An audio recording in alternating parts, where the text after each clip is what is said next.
نہایت غیر مناسب تھی. وہ صدر مملکت ہیں, ہی از ہیڈ آف دا فیڈریشن, اور یہ مناسب نہیں تھا جس طرح انہوں نے ٹویٹ کیا. ان کے پاس آئینی راستہ موجود تھا آرٹیکل 75 کا. اگر ان کا ان بلز کے ساتھ اختلاف تھا, جیسے ماضی میں انہوں نے دیگر بلز پہ آبجیکشن لگا کے واپس پارلیمان کو بھیج دیا ہے, اس بل کو بھی وہ اسی طرح کرتے ہیں. یہ کیا بات ہے کہ سائن بھی نہیں کرنا چاہ رہے اور کچھ کہنا بھی نہیں چاہ رہے اور کہہ رہے ہیں کہ جی ہاں بس واپس بھی. میں سمجھتا ہوں کہ یہ کوشچن آف فیکٹ زیادہ ہے بنسبت کوشچن آف لا کے. لہذا صدر جو ہے وہ آرٹیکل 50 کے تحت پارلیمان کا حصہ ہے. سینٹ کی رولز کے تحت کمیٹی آف دا ہول بنتی ہے, جس میں پورا سینٹ جو ہے وہ کمیٹی میں تبدیل ہو جاتا ہے.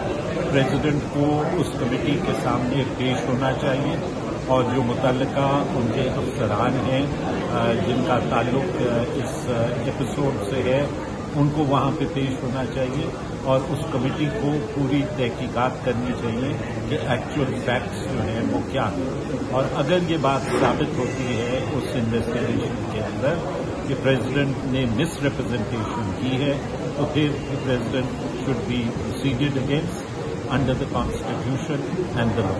اچھا ربان صاحب یہ بتائیں کہ صدر کے اب دستخط نہیں ہوئے تو ان ایکٹس کی کیا قانونی حیثیت اب رہتی ہے؟ میں اس پہ ابھی اس بحث میں جانا نہیں چاہتا, کیونکہ ابھی یہ بات واضح نہیں ہے کہ آیا صدر کے دستخط ہوئے ہیں یا نہیں.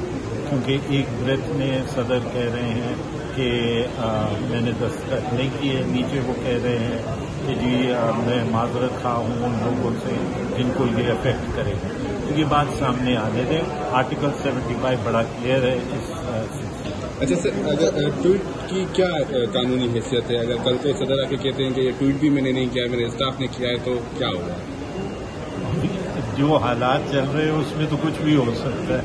صدر صاحب کا یہ بھی ہے کہ اگر ان کے خلاف کوئی کارروائی ہوتی ہے تو ان کا ہاؤس تو مکمل نہیں ہے. کوئی نیا صدر کہتے ہیں جی ہاؤس تو مکمل نہیں ہے, وہ کہتے ہیں کہ میرا انتخابی ہاؤس جو ہے مکمل نہیں ہے. ہاؤس تو سینٹ تو مکمل ہے, اور سینٹ جو ہے وہ انکوائری کر سکتا ہے, کیونکہ پارلیمان جو ہے وہ 3 چیزوں پہ مشتمل ہے آرٹیکل 50 کے تحت: نیشنل اسمبلی, سینٹ اور صدر.